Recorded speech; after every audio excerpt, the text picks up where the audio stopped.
Hello, Woody. Great to have you in the program. You Thank you, Michael. you have been written a lot of books and had talks and traveled the world, I know, around the concept of software teaming, also known as mob programming. And we're so happy to have you on the program. So you talked about it for years, but it's still relevant, isn't it? Why is it relevant today?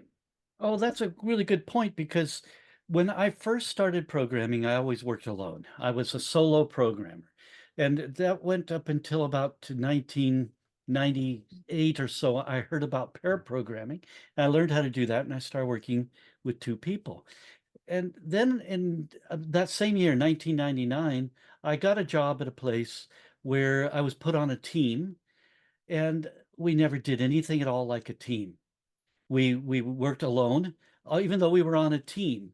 So I thought, why did we call that a team? And I started investigating the idea of working as a team. I'd done many other kinds of work in my life where we worked much more collaboratively. And I thought, why do we not work collaboratively with software? And this was the beginning, again, that's over 20 years ago, of me investigating this and trying different ways to work as a team. So it's more relevant now, maybe even than then, because our problems are bigger. So most of the work that we do in the world that requires what I would consider knowledge work requires collaboration. There's very little work that's done alone. So when we started working this way full time at Hunter Industries in 2011, we were just naturally trying to increase our ability to collaborate. We didn't know we were starting something other people would be interested in.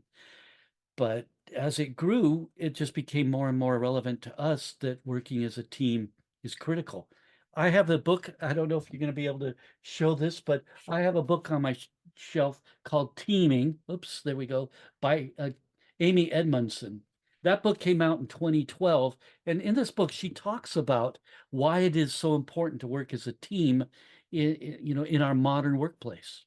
So I think it's probably more relevant now than it has been in the past because our problems are bigger. Yes, most people just talk about teams, but they actually are not real teams. They're more groups or individual contributors, maybe cooperating, but not real teamwork. That's a good point, and it's a good way to use that word. So they might have meetings to discuss what they're going to do, but then they go and work alone to do their work. And although some work has to be done that way, much of our work is done better as a group. Matter of fact, I'm reading some research right now that claims that we can hold focus on things longer when we're working together than when we're working alone. That we can be focused better for longer when we're working as a team. If that's true, that's maybe part of the reason why this seems to be such a good thing. Yeah, I mean, if I look back my career when coaching organizations and teams, the best teams I've seen have been people from all kind of disciplines coming together, solving complex problems. But still, it's not really known or widely spread, even though you've done your part to No. kind of promote it. Why do you think that is? Well, first of all, with computers, uh, we are given a keyboard and a screen, and that's sort of a personal workspace. When we're sitting down at that computer, it's just not natural to share that work. To do pair programming, which became popular 25 years ago, it became clear that actually you can. Let's find a way to make that comfortable. But I think that the computers we have, particularly a laptop, is pretty much a solo tool. So we aren't going to work together if our tools don't make it easy for us to do that. And there's probably many other reasons. Some of us prefer to sit alone and work alone. And maybe I'll emphasize this. I love programming alone. I love that. I love doing puzzles alone, like a crossword puzzle or, a numbers puzzle or whatever. So there's a lot of things we like to do alone. And that maybe taints our thinking a little bit to think that we have to work alone.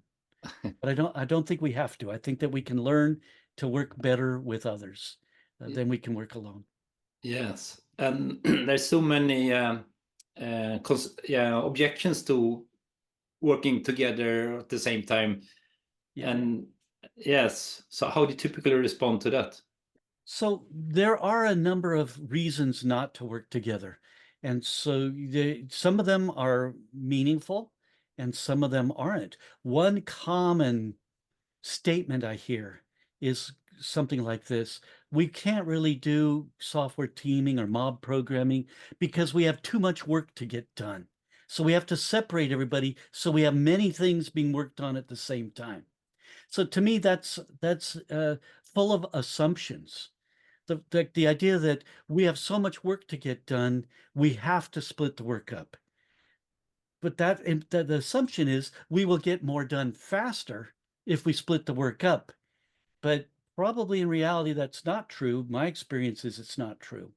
That if we put all of our force on one thing, we can get it done quickly and move to another thing and get it done quickly. When we separate people, we're actually introducing two big problems, two big wastes. One of them is queuing, and the other one is inventory. So queuing is waiting. So if I'm waiting, let's say I'm working on something, I have to talk to someone else. They're busy. I send them an email. Now I'm waiting to get the answer. So that's a queue, and that's wasteful. The other thing is inventory. While I'm waiting, I'm going to work on something else. I've introduced inventory into my process. I have now two things I have to pay attention to, and two things are going to be in the middle of not getting done. So these problems, that's one of the objections I often hear. Somebody will say something like, I don't want to pay 5 people to do the work of one, or I don't want to have it's 5 people watching one person working. These are assumptions. They think it's one way when it's actually a different way. And I recognize it so much, and I think that's why many organizations are complaining about poor meetings and meeting culture. Because if you Yes, want to solve something complex, you basically cannot do it yourself, and then that's you right. create this snowballing effect of waiting and queuing and creating inventory. Yes. Yeah. So Yes. I had this experience with a team where we were assigned something extremely important to get done. So as soon as we started on it, we found we were blocked on something because there was a person who we needed to get an answer from somebody and they weren't available. So I went to the head person in the company. It was a pretty big place, but I knew the head guy and I said, look, this is really critical that we get done. Could you send an email out that if we approach somebody for help, we need that help right now because we need to get this done right now. And they did that.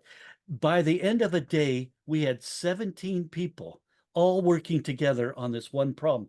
Because every time we found we were blocked, we'd find somebody who could get us unblocked and they'd come and work with us. We calculated after this was done that if we had worked in a more typical manner, it would have taken us weeks to get this work done that only took us 2 days to get done because we removed the queuing, we removed the inventory, no waiting. Everything just flowed from start to finish, from beginning to end, without any interruption. Yeah. Yeah. So this is so intriguing, and I'm really looking forward to have you in the program the 29th of October in our leading complexity program this fall. So see you then, and so many thanks, Woody. Thank you.